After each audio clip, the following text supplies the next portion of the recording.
All right, good morning. We're going to go after a couple of repairs on the Dodge today. We've got a leaky high pressure power steering hose. I'm going to go ahead and run a bottle of flush through the power steering system. And then since we've got the high pressure hose off and going to have the system drained, I'm going to go ahead and take that opportunity to remove the vacuum pump. And I'll show you guys how to clean it, quote unquote rebuild it, and then reinstall it with the new gaskets. All right, I'll show you what we're doing here in a second. All right, so this is the power steering flush I've used in the past from LubeGuard. It works particularly well with freeing up these Teflon, I don't know if you want to call them check valves or valves in the power steering. So I'm looking for a pretty good improvement here on the Dodge. I've already added it to the power steering system. But in case you guys aren't familiar, the vacuum pump's on the left-hand side there with that hose clamp connection. That's actually to the brake booster, and then of course the power steering reservoir and pump right there. I've cleaned that high pressure hose a few times, but you can see there's a leak between the crimp of the hose, or between the metal part of the hose where it crimps to the high pressure section. So that's why we'll need to replace it. Luckily it was only 10 or 15 bucks on Rock Auto, so it's a pretty good deal. I'm also going to add a power steering cooler. Didn't mention that a second ago, but what I'll do is I'll pull this grill off and I'll show you guys a decent spot for it. All right, I just wanted to show you guys this next step in the process and talk about this product here, talk about the need to, make a solid effort and cleaning up parts when you're doing a rebuild or upgrade. The reason you want to clean those up, is number one, so you can do a more thorough inspection, and number two, that a lot of times that's going to be the only evidence you have to the next buyer, or whether you transfer it to your cousin or a friend or whatever.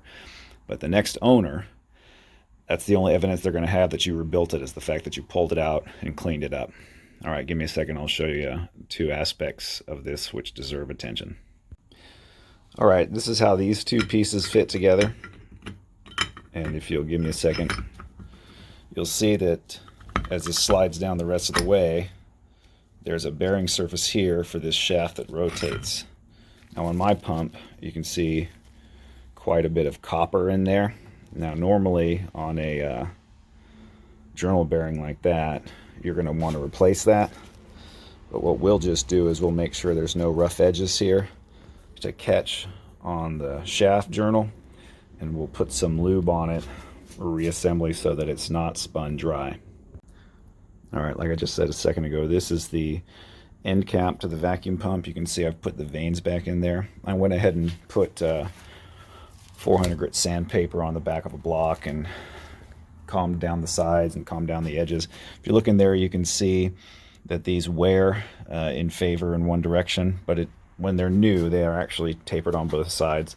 I would put them back in the way I found them, but you're welcome to try it in another fashion. So there's that bearing I was talking about.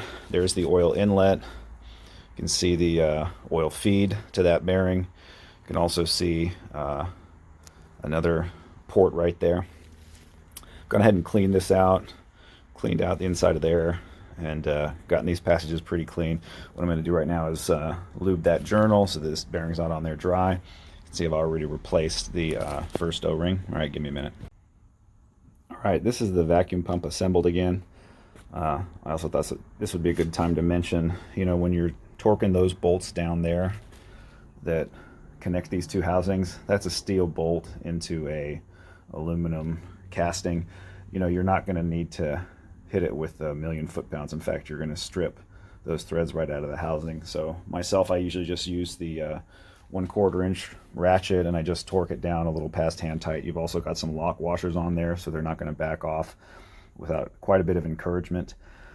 Like I said, this is the vacuum pump. Give me a second and I'm going to assemble the connection to the power steering pump, and that's actually where a lot of people will tell you you get the most oil leaks on these.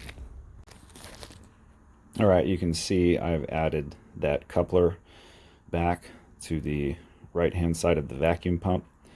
I wanted to take a chance here to mention, I was just using bearing grease because that's what I had, but if you lube up the O-ring and you lube up the female part of the fit, it goes together a little bit easier. I still had to use a little bit of persuasion there with the rubber mallet, but it went on pretty well. All right, give me a second, I'm going to bolt this up. All right, approaching the last step of bench reassembly here. Just wanted to show you guys my recommendation as far as lubing the shaft and lubing the receiving fit. So if you look in there, there's that receiving ID and there's that new seal. So that's just a simple sprung lip seal. And I went ahead and put a little bit of grease on that so it doesn't go on dry. And you can see in that receiving fit there's a chamfer. That's to make it easier for you to reassemble. And you can see that little wear mark. That's where the old seal wears. There's a kit from not Cummins, but another manufacturer that gives you a double lip seal that they say moves the seal off that ridge, but this ridge is fine. I've felt it. You can't feel a groove like with your fingernail or anything, so that means there's nothing there.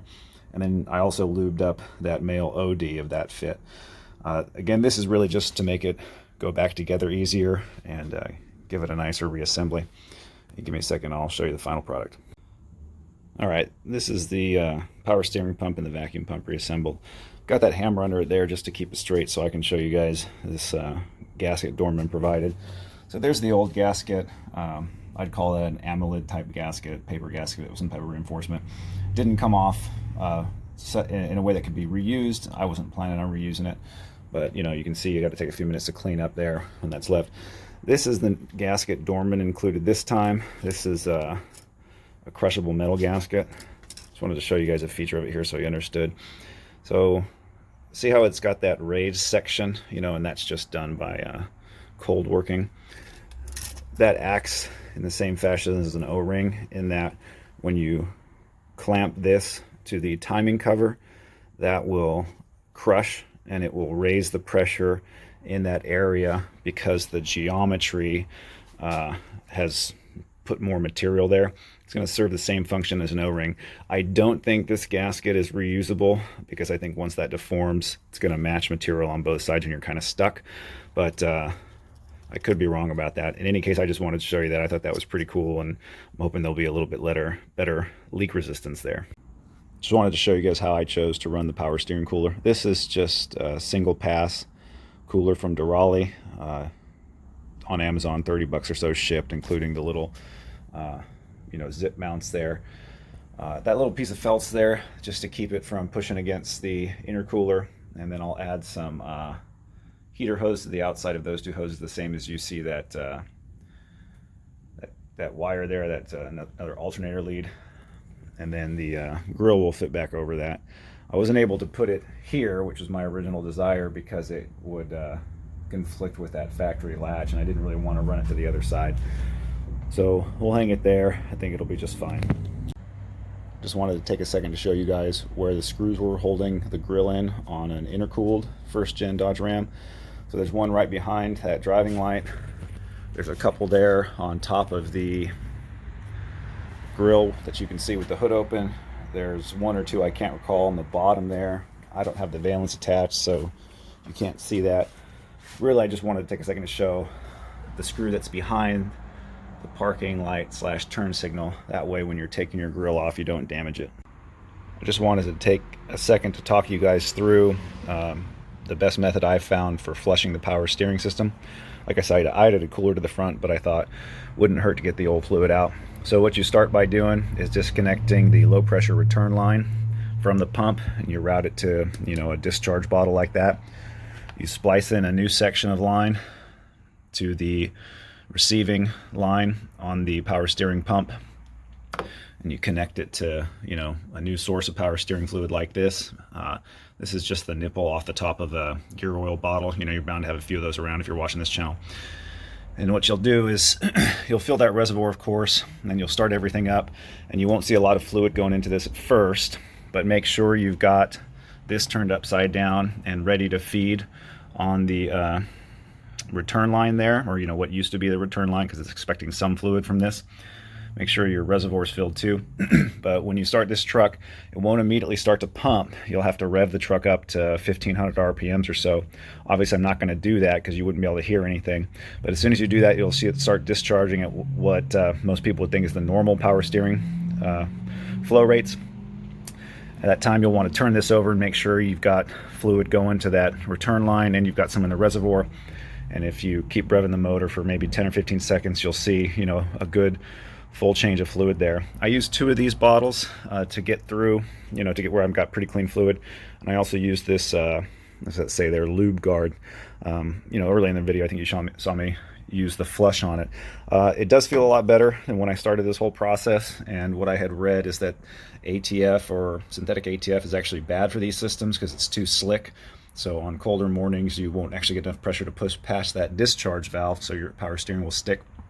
And I had noticed that putting in ATF. So anyways, I just ran this stuff, which is, you know, the older style power steering fluid, which is just a mineral oil with a minimum of additives. All right, anyhow, I just wanted to show you that, give you a couple hints to make your process easier. Thanks.